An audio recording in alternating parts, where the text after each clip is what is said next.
राज्यर विभिन्न स्थान में घन कुहुड़ी सांगक शीत लहरी सुवर्णपुर जिले में घन कुहुड़ी सकाळु सकाळु देखा मिलुवा बेले प्रबल शीत अनुभूत होउछि। राति में हाड़भंगा शीत सांगक सकाळे घन कुहुड़ी जनजीवन अस्तव्यस्त करुछि।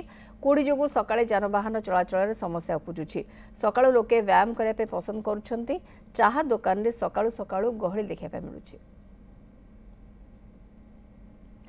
दधिबामन नायक रोचंती सहयोगी सोनपुर दधिबामन चित्र केमिति रोची सकाळु सकाळु चा दुकान रे भीड़ सकाळु सकाळु लोक माने व्यायाम इत्यादि करूछंती शीतर रक्षा पाए पे किंतु कुहुड़ी गोटे बड़ समस्या सृष्टि करुछि। विजिबिलिटी कम रहिले गाड़ी चलाचल रे बाधा उपुजुछि। चित्र कोन आसुछि?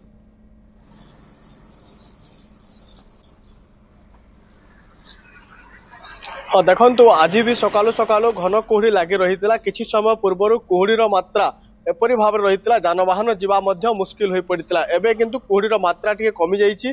जदि 2 ରୁ 3 दिन कथा सुवर्णपुर जिलार देखा घन कुहुड़ी अनेक दुर्घटना घटी। गतकाली एक बस दुर्घटना घटी गोटे पिकअप दुर्घटना घटी। सुवर्णपुर जिले में शीत एवं किछि दिन हम लगी रही राति रे तापमात्रा कमुची आउ सकालु सकालु दिन 9टा पर्यंत शीत अनुभूत होउची। आमे रहीचु जो महानदी पोल उपरे किछि व्यायाम करबा पई सकालु सकालु मॉर्निंग वॉक आसीतिरे तांको सहित आलोचना करबा जो जिल्ला रे किपरि शीत लागि रहिछि।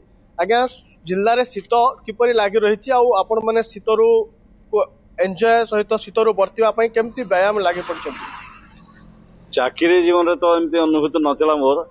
एबे 5 वर्ष हला मो प्रत्यह सकाळे प्रातः भ्रमण बाहर चलित वर्ष जो कुहुड़ी मजा मते भारी निरा जना पड़ुचे। बहुत सुंदर लगुचे अनुभवटा बहुत सुंदर। बाकी एते शीत होउची सकाळे सकाळे आसवा को समस्त टिके माने कुंठित होउचंदी हेले भी यार मजा माने कहले सरे ने आ बहुत भल लगुचे। प्रतिदिन आम आसुचु किंतु आज अनुभूतिटा सकाळे सकाळे बहुत घन कुहुड़ी थिला।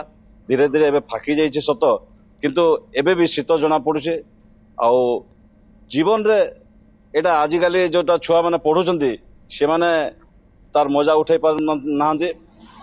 भविष्यत रे कुहुड़ी कौन से माने बोध जानी पारिबे नै।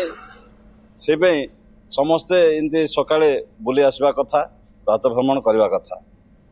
आज्ञा सोनपुर जिले में कुहुड़ी सकालु सकालु केमती लगी रोची केते समय पर्यंत लगी रोची? आज कुहुड़ीर मात्रा नहीं किंतु गत 2 ରୁ 3 दिन कथा देखा सोनपुर जिले में केमती कुहुड़ी रोचे और जीवा आसवा समय जानवाहन गुड़िक केमती जांच कर? गतकाली तो एते जोर कुहुड़ी थिला सकाळ 8:30 9टा पर्यंत छाड़ी नथिला और बहुत घन कुहुड़ी थिला। मो प्राय अर्जुनपुर छकरू नहीं रामपुर पर्यंत जानवाहन जीवा आसवा बहुत असुविधा होता। मझीरे रामपुर बिनका मझीरे सिंगीजुपा जगह गोटे नाइट एक्सप्रेस बस एक्सीडेंट होता। आज किंतु कुहुड़ीर परिमाण कम अच्छी किंतु शीतरे मॉर्निंग वॉक करवाटा बहुत भल लगुच। जीवा आसवा समय जानवाहन गुड़ा केमती जांच कर? बहुत बहुत स्लो जानवाहन गुड़ाक माने गति कम कर जाउछन्ते। आडा बिनका महानदी ब्रिज ऊपर प्राय गाड़ी माने किसी किसी धीर गति रे जाइकी माने किसी अटकी भी मध्य जाउछन्ते। आम सागर आउ जणे अछन तांकर प्रतिक्रिया नमा सकालु सकालु मॉर्निंग वॉक आस्तिले। आज्ञा सकालु सकालु मॉर्निंग वॉक आसीचन केनता शीत होउचे केनता एन्जॉय करूचन सकालु सकालु? जय जगन्नाथ। एन्जॉय तो बहुत करू आज्ञा बार ठंडा बहुत होउचे। ठंडा हेले भी भल लागुचे मॉर्निंग वॉक आबा लागि आमे समस्त मिसिक मॉर्निंग वॉक आउ। पूर्वरु केनता आसुतिले गहली केनता थिला? किछि प्रतिक्रिया दधिबामन हम पर्यंत आणुछंती जो माने सकाळ सकाळ मॉर्निंग वॉक करूछंती एवं शीतरु केमिति लोक माने टिके कम हेई परिबो शीत से नै कि जति पदक्षेप नउछंती आउ किछि लोकन को हम शीतर मजा उठाउथवार भी मध्ये देखुछंती। चा दुकान गुडी कर भीड़ देखुछंती किंतु कुहुड़ीर प्रकोप जो जो जगह गुडी कर रहउछि सेठी विजिबिलिटी कम रहबारो गाड़ी जास रे समस्या भी उपुजुछि। दधिबामन नायक अधिक सूचना खबर पर दउतले।